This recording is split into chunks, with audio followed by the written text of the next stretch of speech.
Hi, happy new year to you all. I hope and pray that you are doing great, that you enjoyed your holidays, your Christmas, your New Year's. Mine was wonderful. Had a great time with family. We had a New Year's Eve gathering at our house with our church family and friends, and we just really brought in the new year together, and I just love that. I love that we were able to host. We hosted at our house, and folks came over. We ate good and played games and all that good stuff. But I'm happy that it's 2025, and we're looking forward to what God is going to do in our lives this year, 2025.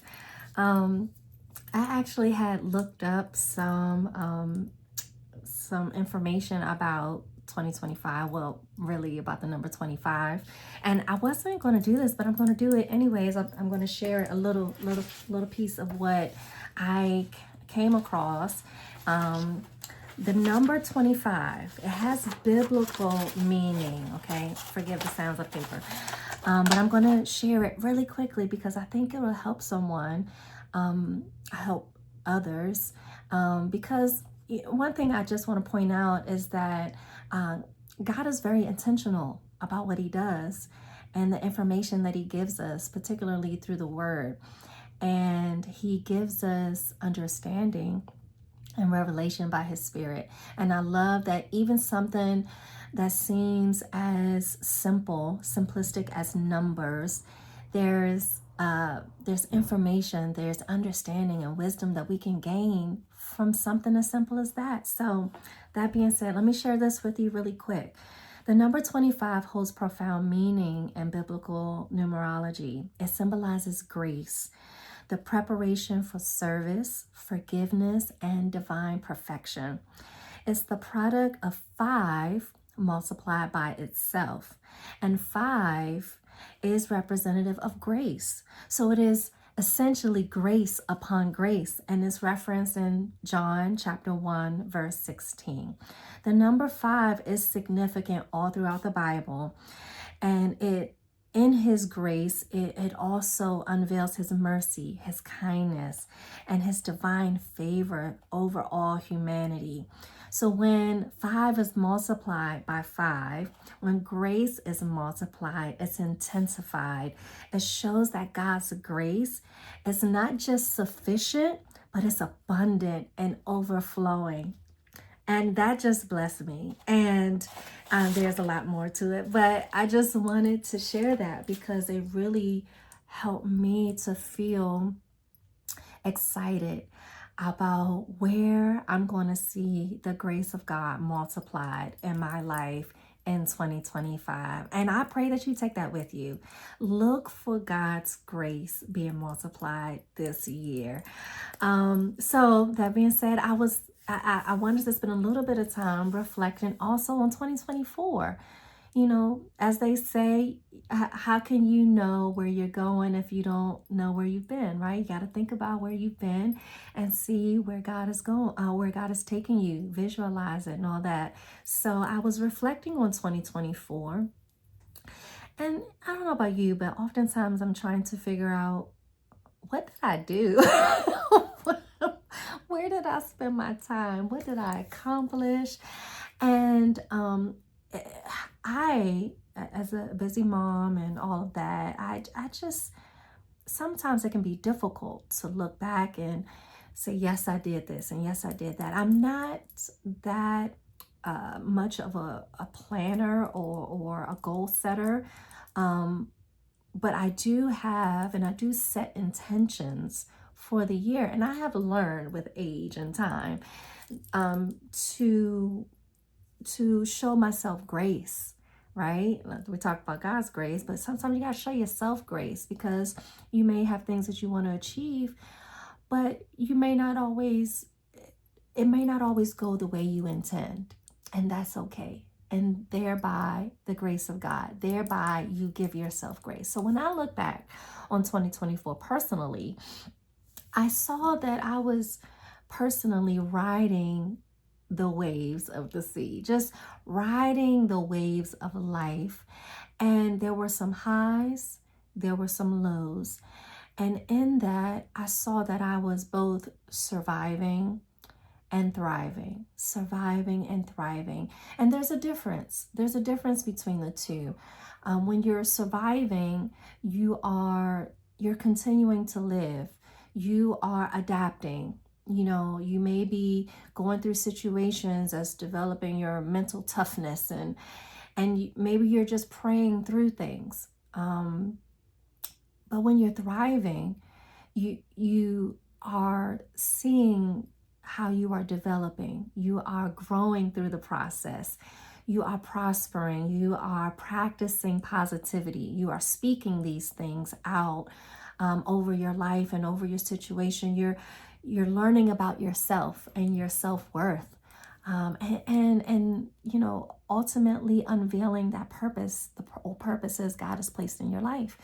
And so when I look back on 2024, I saw a lot of that. I saw that I was, in some areas, I was just surviving, riding the waves and going through the ebbs and flows. And there were some highs where I could see, you know, God manifesting things in my life and me personally.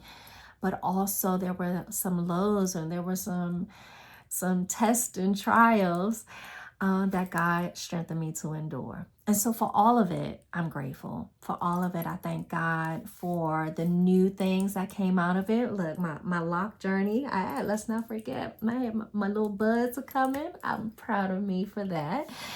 My son broke his foot the last game of the soccer season in the fall, and that was a journey in itself, and it still is a recovering journey for him, but thank God we're on the other end of it.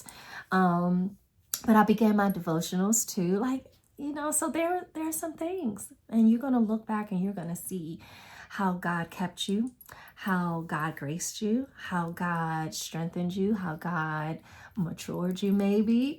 And maybe some areas you're like, you know what, I still need to work on that. And that's okay. They're by the grace of God, right?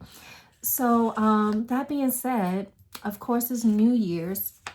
And I have a couple of notes here that I'm looking at. So that's something new. I'm making some notes.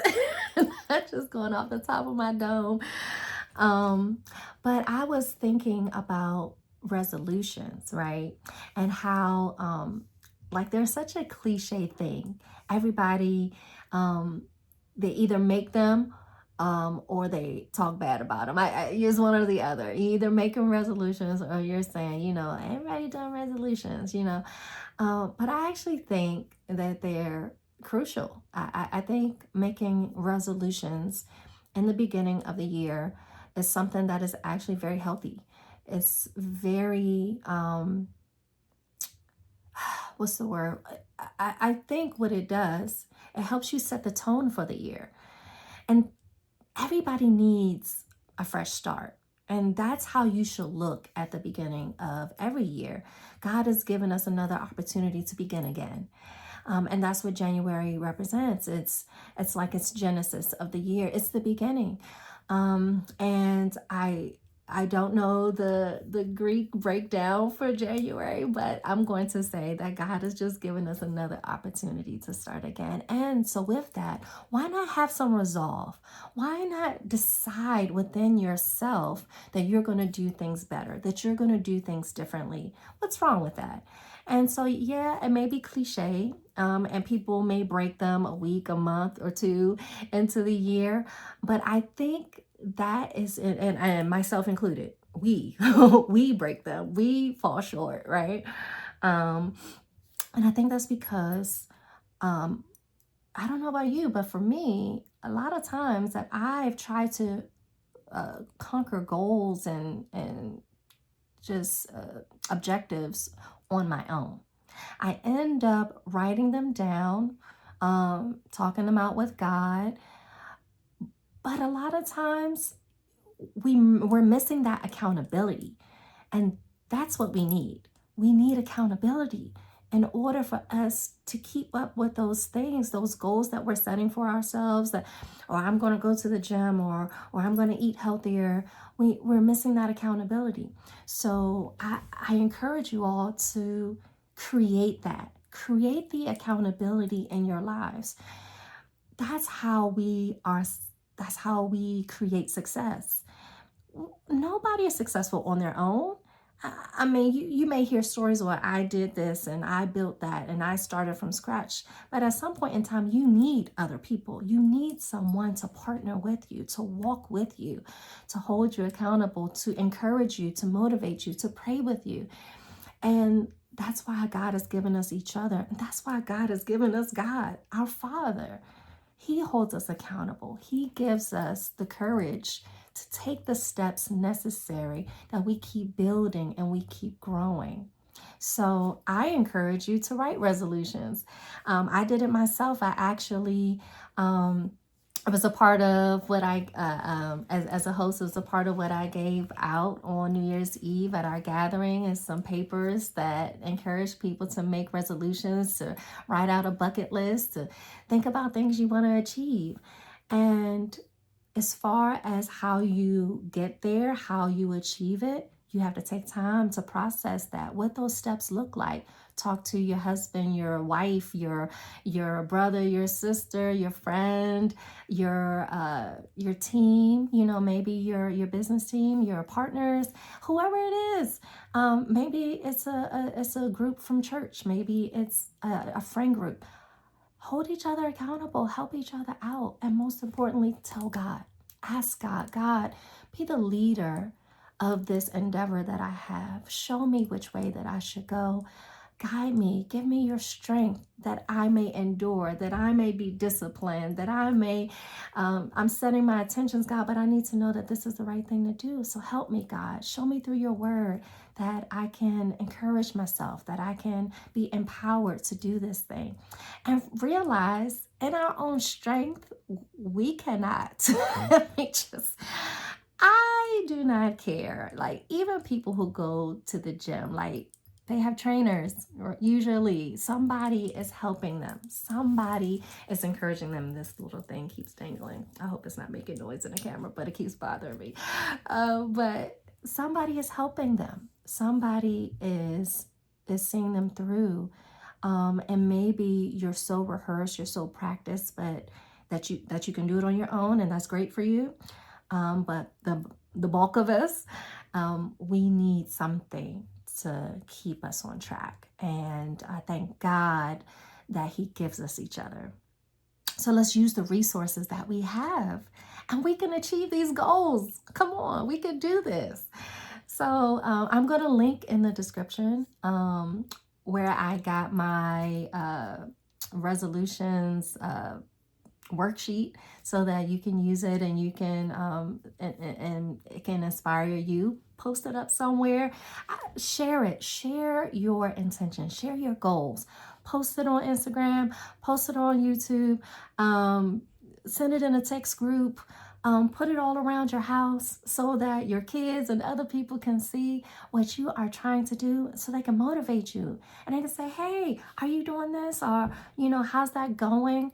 And you have to have an answer. Whether it's going good or bad, you got to say it. But you know that people are expecting something from you, and you know that God is looking at you. So have that resolve. It's all right to do that. It's all right to do that. I highly encourage it, because I think it's healthy. What else did I want to say about that? I wanted to say that, there is a point in time when you do realize that you have so much that you want to do, and it feels like you can't do it all. And there may be some truth to it, but as I already said, the truth really is that you can't do it all alone.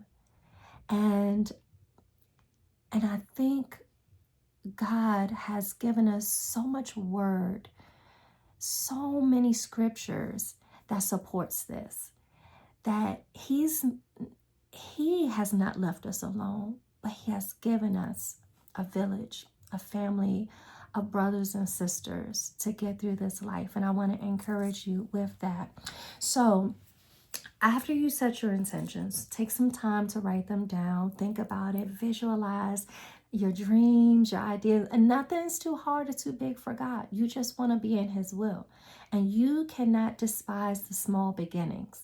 You cannot say, oh, what these steps are so small and I want to get bigger and bigger. Keep working. Keep at it. Keep pressing through. And that's what I'm telling myself. I want to see more success in my business. I want to see more success around me. I have to position myself and I have to keep visualizing my end, what I want the finish line to look like, what I want the journey to look like, and be open and content with the process. Let God be God in my life and in yours. Accept the test and the trials, the growing pains, the process.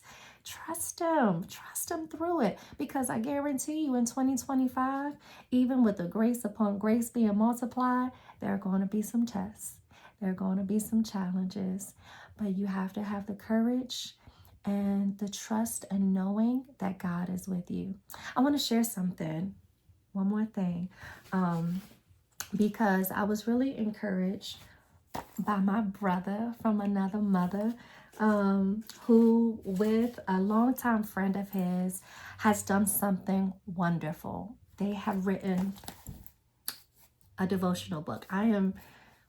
Words can't express how proud I am. It's called We Don't Know Who Needs to Hear This, but it's 40 devotionals, weekly devotionals, that are intended to uplift, inspire, and encourage. And that's all we really want to do to help each other out, is inspire, uplift, and encourage. This blessed me, and it actually marries right along with the first devotional anyway. It marries right along with where God had taken me this morning with my thoughts about resolutions, and I loved it. I'm going to share share the very first one. It's called Build Up Your Courage and Strength. And this is what it looks like. It's a wonderful, like seriously, it's a wonderful devotional. Miss Danielle Robinson Smith and my brother Glenn Coleman. So proud of you, bro. I'm going to link this in the description as well. It's on Amazon and other places, I'm pretty sure. And it has a journal to go along with it. You need to hear this. So get both. And they autographed mine. I'm so happy you can get an autographed version yourself. But let me go ahead and jump into this real quick, just to keep you encouraged about where God is taking you. So this year, build up your courage. This month, this week, today, build up your courage and strength. And Joshua 1:9, have I not commanded you? Be strong and courageous. Do not be afraid. Do not be discouraged, for the Lord your God will be with you wherever you go. Isaiah 40:29, he gives strength to the weary and increases the power of the weak. In this reflection, it says, we don't know who needs to hear this, but you are stronger than you know. And I love that. Even though I said, and I stand on the fact that we cannot do everything on our own, we forsake what God has already put inside of us. And we have to be reminded that God has equipped us. God has given us strength and grace for our journey. And when we feel weak, He is our strength. It says courage and strength are essential virtues that empower us to face life's challenges and fulfill our God-given potential. In Joshua 1:9, God commands Joshua to be strong and courageous, and he leads the Israelites into the promised land. This command is not merely a call to muster up personal bravery, but a reminder that God's presence accompanies us wherever we go. Our courage is rooted in the assurance that God is with us, guiding us, and supporting us through every trial and uncertainty. Isaiah 40:29 offers comfort and encouragement by affirming that God provides strength to the weary and empowers the weak. This verse reminds us that our strength is not solely dependent on our efforts, not just us, but is a gift from God. When we are overwhelmed or exhausted, come on, somebody, because we get there, right? We can turn to Him for the renewed energy and resilience we need to persevere. And after that, there's a prayer, there's a contemplation, and there are action steps. Come on, get this devotional. Because as much as I want to encourage you in my devotional, God has given us so many options and resources out there that we can stay empowered. And I just love that last part, that we can turn to Him for the renewed energy and resilience we need to persevere. And this is what I mean, that at the beginning of the year, this is a time of refreshing. This is a time for us to be renewed in our strength and our intentions. Set your intentions. Ask yourself, how can you build upon what you have? How can you improve? What areas do you need to mature in, to grow in? These are healthy questions for you. And in this time right now, this is an opportunity to start again, to be refreshed, to be renewed in God and in your goals for the year. So I know I'm not saying things that you have not heard before, but let it be motivating. Let it be empowering. Take courage that God will be with you in every step that you take. Every time you make an effort, know that God is supporting you. God is with you. And things are going to be difficult. Things are going to be challenging. But He gives you strength where you are weak. Remember that. Rely on Him. Rely on God. Rely on the people that He has encircled you with. And surround yourself by that support. All right. So it's a new season, guys. It's beautiful snow outside. I don't know where you are, but it is snowing over here, and it's white and it's refreshed. And it's like this snow is so refreshing, and I love that. So it's like God just gives us a reminder of what He does. He washes away everything and makes all things new. So let's pray about that. God, we thank You for this time of devotion. We thank You for this opportunity to begin again, to set our intentions, to put You first, and ask You to lead us and guide us. And You have given us a resolution of our own to be strong and of good courage. This is a suggestion. This was a resolution, a resolve. You had told us, God, that we should be steadfast, unmovable, and abounding in the work and the will of the Lord. And so with that, God, we know, God, that everything that we do with You in mind, God, that You will bless us. God, we want to be healthier. We want to be better. We want to be successful. We want to keep growing. We want to keep learning. We want to keep evolving. There are challenges ahead. There are, obstacles for us to climb over. But God, You are with us through it all. And most importantly, we are looking for You to multiply Your grace in our lives. We thank You for all the beautiful things that You have in store for us and all the tests, God, that's going to make us stronger. We thank You for all these things that You have given us and the strength that You have endowed us with, because we can do all things through Christ who gives us strength. We love You, God. We bless You. And I pray for all the people that are listening, that they will be motivated, encouraged, uplifted. Bless my brother and my sister who have written this devotional, that it too will empower other people and everyone who works in Your vineyard, God, that You will bless us and help us to keep growing and keep going in You. In Jesus' name I pray. Amen. God bless you all. Happy New Year. And let's go out and get exactly what God has for us. Be blessed.